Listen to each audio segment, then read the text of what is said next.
श्री स्वामी चरित्र सारामृत अध्याय 19। गेल्या भागात आपण पाहिलं की अडाणी दादाला स्वामींनी साक्षात ब्रह्मज्ञानी बनवलं. आज आपण अशा एका अध्यायाकडे वळलो आहोत जिथे स्वामींनी केवळ माणसांनाच नाही तर साक्षात काळालाही आपल्या आज्ञेत ठेवलं होतं. आजोबा उलगडणार आहेत अध्याय 19. मृत्यूवर विजय आणि भविष्याचं अचूक ज्ञान. आजोबा, लोक म्हणतात की स्वामींनी मृत्यूला परत पाठवलं होतं. ते कसं शक्य आहे? बाळा, जो स्वतः महाकाळ आहे त्याच्यासाठी हे सहज आहे. पण त्याआधी हे बघ की अक्कलकोटला येण्यापूर्वी आळंदीचे नृसिंह सरस्वती महाराज किती वर्ष हठयोगासाठी भटकत होते. त्यांनी अनेक सिद्धी मिळवल्या पण शांती मिळत नव्हती.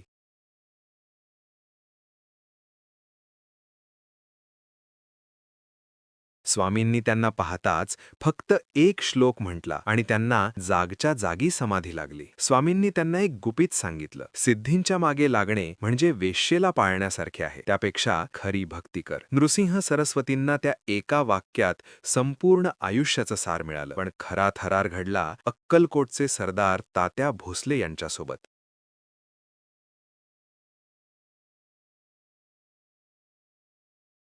एकदा तात्या स्वामींसमोर बसले असताना त्यांना अचानक समोर यमदूत उभे दिसले. काळाचा पाश त्यांच्या गळ्याभोवती पडणार होता. तात्यांनी आरडाओरडा न करता थेट स्वामींचे पाय घट्ट धरले. स्वामींनी रौद्र रूप धारण केलं आणि साक्षात काळाला दरडावलं. हा माझा भक्त आहे, याला स्पर्श करू नकोस. तो बघ, समोर तो बैल उभा आहे, त्याचे प्राण घेऊन जा. आणि काय नवल बाळा, क्षणात तो धट्टाकट्टा बैल धाडकन जमिनीवर कोसळला आणि तात्यांना जणू पुनर्जन्म मिळाला. मृत्यूची जागा त्या मुक्या प्राण्याने घेतली. बाप रे! आणि आजोबा, त्या तलवारीची गोष्ट काय होती? बाळा, तात्यांना जीवनदान मिळालं पण त्याच वेळी क्रांतिकारक वासुदेव बळवंत फडके आपली नंगी तलवार घेऊन स्वामींकडे आले होते. त्यांना इंग्रजांविरुद्ध बंड करायचं होतं. त्यांनी तलवार स्वामींच्या हातात दिली या आशेने की स्वामी ती पडत देऊन आशीर्वाद देतील. पण स्वामींनी ती तलवार चक्क तरवडाच्या काट्यांच्या झाडावर फेकून दिली. स्वामींना भविष्य दिसत होतं की हे बंड अयशस्वी होणार आहे. तरीही वासुदेवरावांनी बंड केलं पण स्वामींचा तो संकेत शेवटी खरा ठरला. स्वामींनी तलवारीच्या रूपाने सुचवलं होतं की हा मार्ग तुला यशाकडे नेणार नाही.